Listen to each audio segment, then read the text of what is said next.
Currimage tús an Ciste Infheistíochta cúig bliana hin. Vermid arigid ní leán arigid an ní le 5 milliún pontán, but tús mai mar a jartar tús mai is leachna ebre agus Shannon an Ciste aber go sár úntach ó sin amach leis an inid teile an seo tosaí siad cín eile a chur ar fud an tuaisceart, so is lá mai seo ba hanne Gaeilge san ceantar seo aniu. Brilliant to be here today in Crumlin. It's a great news story for the local area and the development of this fantastic facility for the whole community to use. It's great to work in partnership. I'm very passionate about the rural development programme and funding rural projects, and for me one of the beauties of this project is the fact that we've worked in partnership with Ciste around putting great services onto the ground that will be used by the whole community. So it's a good news story all around, and all credit to all those involved in actually getting us to this stage today. Thomas an tóca le bhéon seo ar maidin an seo, Thomas Críichnithe, tá áid foscailte níos, agus bhí muid an seo, bhí muid a gobar leis an grúpa seo bogna cúig bhliain, agus daoine éagsile, muoinethirí éagsile, febanna éagsile, ach níos tá muid an agus tá an pobal an, agus bhí an pobal an ón tús, agus seo deis ionntach de Crumlin caiim ar be an áid seo mar crí a phobal i Crumlin a máhharil. Hannig muid ó Bohain ach a níos tá níos go bunithe seo. Seo scéim saoire tar fáile níos agus é sin a goráid trí seachtaine. Gil seo ach tús. Tá rangin na Gaeilge an, tá rangin na ceol, rangin na daosa.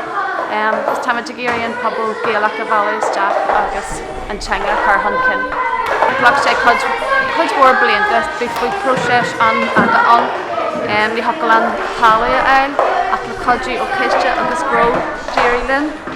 Hilmeid nach dagan an lá seo ach tá sé an seo anis agus lá mór a bhí an agus chuirtar achas mór oring le Michelle agus Garwood Adams agus Kevin McGillavin a bhí cuidú mór ling han leis an airgad amháin ach leis an support agus cuidú eile advice bhí siad an. Thomas an seo a bartneach le Gró an tam seo airgad na Hórpa, chuir siad san 4 milliún isteach, chuir Virginia 3.7 isteach. So is just ionntach é seo le bheith gobar le parteirí éagsile. It's an exciting time, I think, for the Irish language sector to be able to achieve this funding, and I'm only too delighted as Rural Minister to be able to work with Ciste and be able to deliver projects on the ground.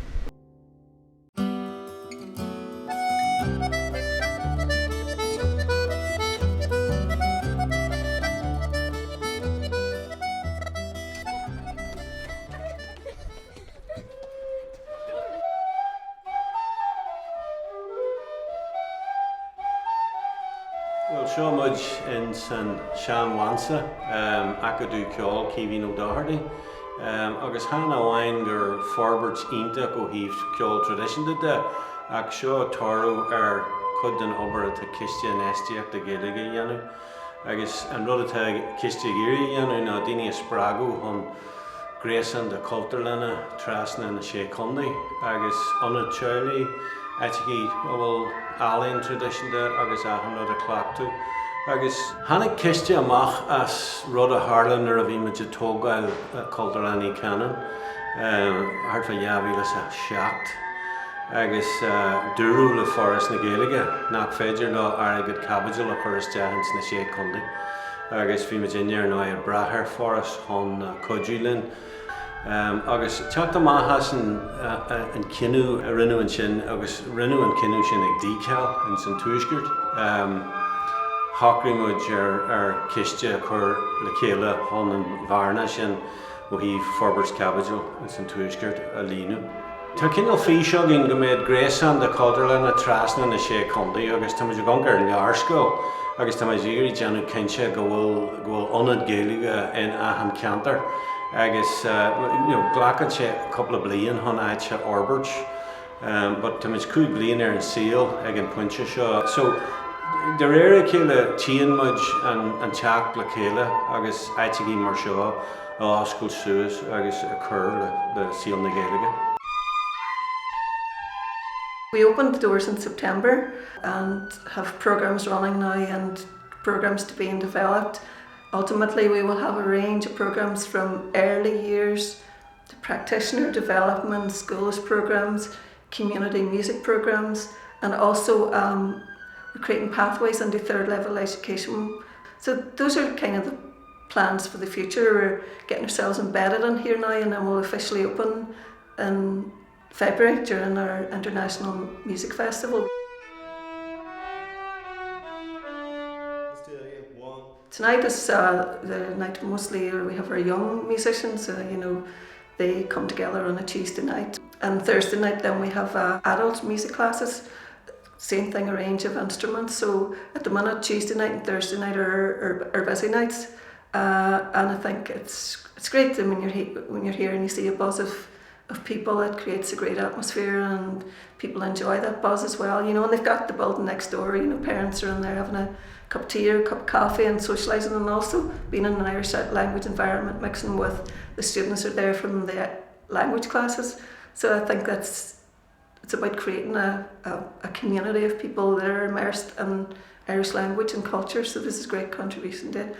So, thanks to Ciste, we now have a wonderful Ceilíuradh centre of traditional music.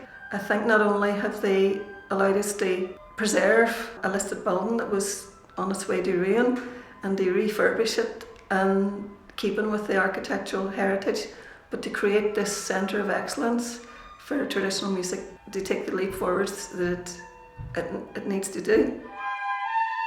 Bíonn áit lárnach a dhí phobal na Gaeilge le hac le céile, le cafe bheith acu, le seomraí ranga, áití ibrií le cur le céile agus tá sé sin mar crí lárnach in san abheochain áitir bí a míonn sé. So tá muid inne géirí cur le sin, so dóis go bhfuil an abheochain ceangail se hart ar áiticí mar seo.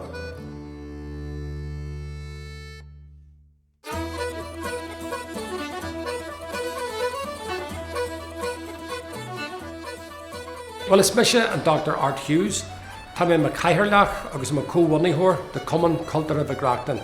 Seo agriad Gaeilge a dúsgart fel farste.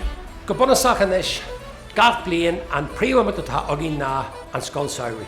Seo an séú scoil saoirí déag, so tá na rangnaí go le rééis. San íhinn sin, bíon curmá ceol agin tan cinnal teachtain línta lán imachtaí, agus tá an coiste na codúirí lig, hána níhil le go mé seachtain haicnúach ag daoine.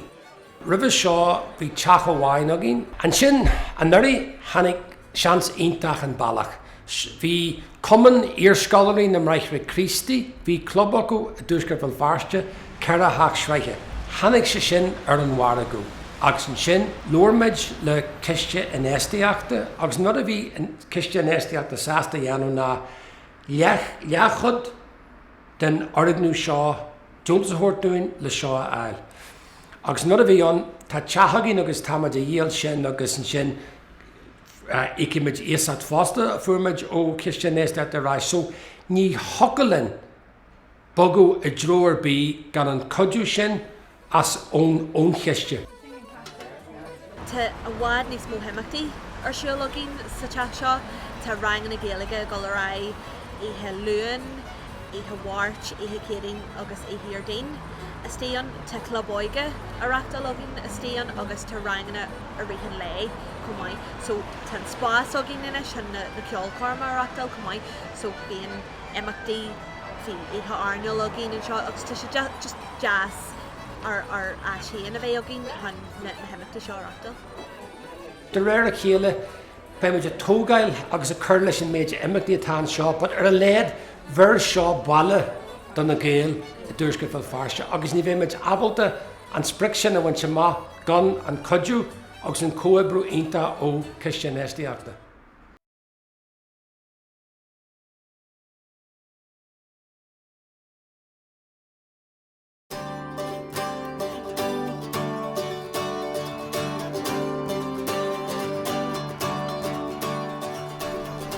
Táid istíonn seo le gabhlaíonn go leith na rud bog níos móna sin, agus fuair mar takeíocht céige fan géad airgid ón ciste ag an am sin. Tá an orbert genta ar an áit ó hin, tá an irisin imachtaí ar siúil agin, tá na rangaí golará mar a bhí bartathe agin ag an am sin, agus ceantar na príoreachtaí atá ag Ciste Infheistíochta Gaeilge ná go groth uafar postanna. So ó hinna le creidum ghfuil seachtar ag obair in san áit seo. So mar a luime tá maidistí don darabáte, tá ciste fial linn go fóil, agus tá a chorú a dhéanú in san spás dín agin. I másc na níní atá fóstan seo, tá ceathar ó glór na néal, so tá banisteoir réigiúnach acu lána hen seo agus tá trúr eile. Tá beirt le bheith an seo ón oireachtas i maiile clia, agus bíon duine an seo ó am go chéile ó Conradh na Gaeilge. So sin seachtar fóstathe i gceantar an dhear, so an orbert se tá genta agin in san áit. I másc na nimachtaí atá barta agin don fór seo ar nó a coffar tús leis na ranganí Gaeilge an seo, agus an céad ihe be taispántas agin dar teideal céimeanna. Agus tá sé sin ag golamach hiag na scolann na rince dúra an trá taide genta orthú feisina éagsúla in san cantar seo, so tá ag dúil le slua a bheith an seo don ihe sin. Ar an ihe sin ar nó a bheith ihe chláirithe agin don na ranganí, so sin cinnal chef tan daoine a eil an seo den am sin. Fásta be ciúra a dhéanú agin ar ardéis Conradh na Gaeilge sa bhliain 1950, agus be meidir comhéibriúil an muintear gún dealgan don rud sin. Sa bhreisir sin, tá bunscoil an nuair 25 blian de isím léana, so lofasan be meidir ciúrú dúlaí airgid na bunscoile, so be sé sin ag tarlú an hart fan nolog. But, tá Virginia gobar mar ibrithe dúnacha, but inis agus daoine garmúil a fóstathe an seo tá siad san ag plé leis an pobl an muon sin, so feic for amach an seo níos mó imachtaí díirithe ar gine óga, agus ar na tealaí, agus ar cusaí fuilte chain, agus ar an oireachtas hain. Ó ma híomh si de creidum haon ghfuil Virginia ag feinú mar cinnal a seamlar de grúpi eile, so tá fás allmhór ag teachtar rudaí, so tá an Gaeilge bio a ríis ar an srúhan in Neiscard Ardhacha. Tá críomh nuair a Conradh na Gaeilge in Óméin sin. Tá rudaí ag tarlúint in Rockad Wayo, so tá lán rudaí just ag tarlúint just ag an pointe seo, agus bhhail lena bheith crí lárnach in san forbert sin as seo amach.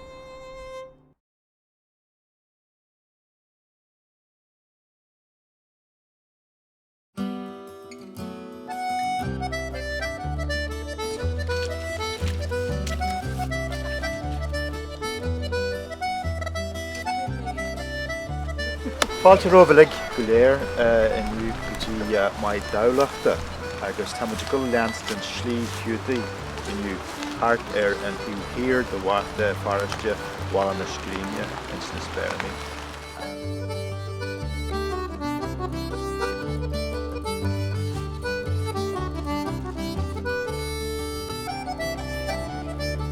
Is mu sé sean me go London is mu sé an carlaach de glóna spéirní an seo amál na chluise chun dhéide. Le déimlíana nuas tá fás mór ar an Gaeilge go chairid ar as na Gaelscoileachta, agus tháinig scafte daine le chéile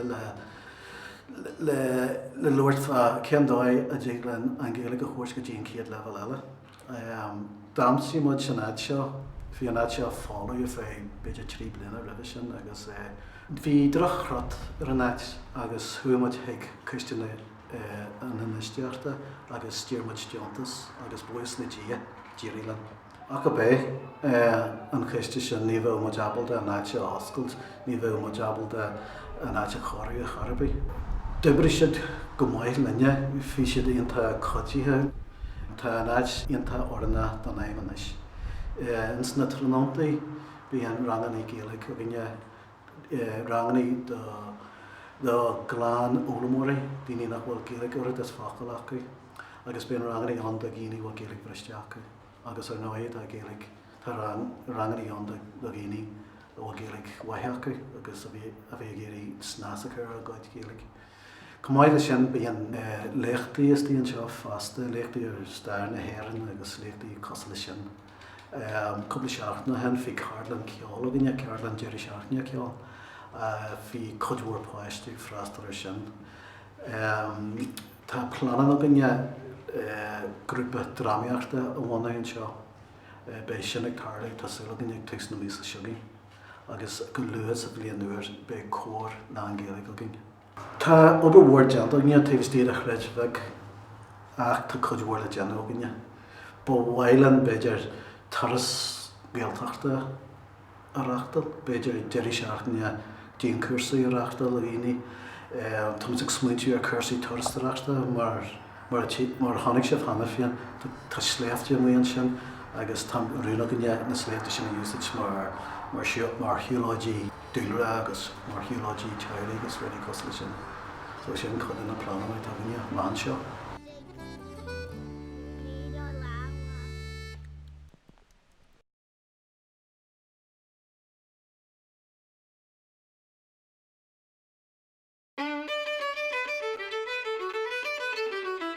Tá ciste éonach watha ag gobar go daidhríre le cúig bliana in nuas le cultarlan a chur ar bun an seo i gcathair ard watha. Drastalmuid ar ócáid láinte le Ciste Infheistíochta Gaeilge thuas in Nera agus sppraig an ócáid sin muid lenar gid éireachtaí a gúblú a ríist hanig muintir Ciste Infheistíochta Gaeilge thugaine agus bhí rint cruníthe ágaine agus tíomhastí de athair réasúnta gurrid bhí majabalta pacaiste a chur le céile agus is Ciste Infheistíochta Gaeilge an drám a chreid áine agus a chur an tarigid ar an tabla agus gan an muoinú sin ní dóilm go méid có fada síos an bóthar agus a támuid inniu.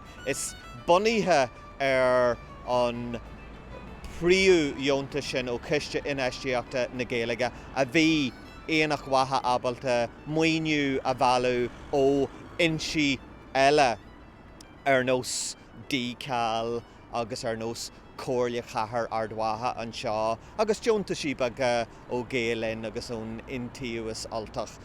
So táid andócasach ar fad go mbeidh muideabalta cultarlan bhrá a oscailt in san bhliain clúteach 2016 nó go luath ina dhé sin. Tosaí an obair go cinse mar tá na planaí a lig an óbartha go deo.